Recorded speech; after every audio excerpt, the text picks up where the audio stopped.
Hér höfum við Þröst Leó. Körfuboltamann, þú ert, ef ekki að segja, bara einn af reynsluboltunum í liðinu.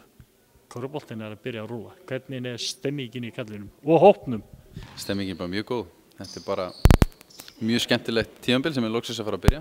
Búið að vera mikið æfingum hjá Benna og mikið hlaup og gaman og loksins fá að grípa boltanum og hendunum á móti ykkurum sem er eitthvað keppni í. Benni er ekkert að láta ykkur komast upp með ykkur mói, það er ekkert elsku mamma, það er bara að tekja á hlutunum.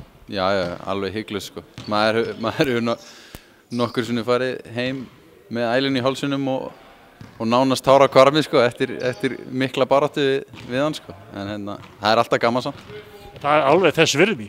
Já, hygglust. Það mun skila sér í leikjunum komandi. Getum alveg gert ráð fyrir því að Benni svari spurningunum eftir með undirbúningstímabili og Lengjubikarinn að þau úrslit hafi ekki skipt nokkru máli. En það samt fyrir reynslubankann á ykkur, þó þið hafi tapað leikjunum, það er fyrir reynslubankann. Já, leikirnir sjálfur skipta miklu máli sko, en þótt að úrslitin hafi ekki verið að skipta eins miklu máli. En í okkar leik, þá bættum við okkur frá hverjum leik yfir í það næsta, komum alltaf með aðeins betra hugafar og aðeins betri útkomu úr næsta leik heldur en þeim síðasta og það var rauninni aðalmarkmið í okkur að púsla okkur saman og verða betri með ferlinu sko. Fyrsti leikur á föstudaginn, það er KFÍ á Ísafirði. Hvernig leggst það ferðalagi í ykkur? Það leggst bara mjög vel í okkur. Leikurinn sjálfur leggst bara vel í okkur og við erum bara spenntir sko. Eru nú flest allir vanir að keyra löngulega þar, meira en ég, en það verður bara gaman að sjá.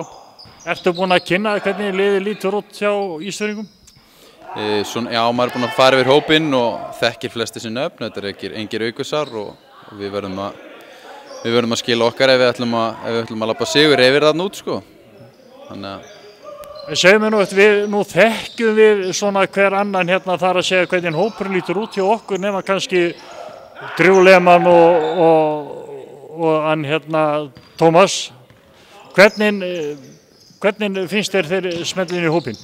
Sko, Danner og Tómas er náttúrulega bara svona frekar nýlega komin inn eftir meiðsli. Hann brotnaði bein í augntoftin í honum. Þannig að hann er svona að púslast inn, en Drew Lehmann hefur komið mjög vel inn í þetta, er bara mjög sterk skytta og sterkur tvistur. Skotbakurur hjá okkur og hefur bara passa vel inn í allt sem við verðum að gera sko. Þetta verður kannski strákur sem að hinn liðin læra að snemma vera ekkert að gefa lausan tauminn. Já, ég hugsa að það verði mjög fljótt dagskipunin hjá hinu liðunum þegar þeir frétta að hann má ekki fá mikið pláss sko. Ertu búinn að setja þér sjálfur svona markmið fyrir veturinn? Einhverja draumastöði í mótslok? Hjá okkur? Já. Það er sigur í fyrstu deild og ekkert annað og bara verður gaman að sjá hvort þú komist ekki slatta langt í bikarkeppninni líka.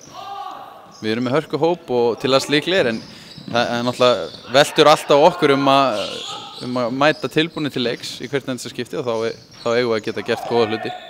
En allt hent, mót er að byrja og mikil spenningur. Mjög svo, mjög mikil tilhlökkun. Þröstur, takk fyrir spjalli og gangið ykkur vel. Takk fyrir.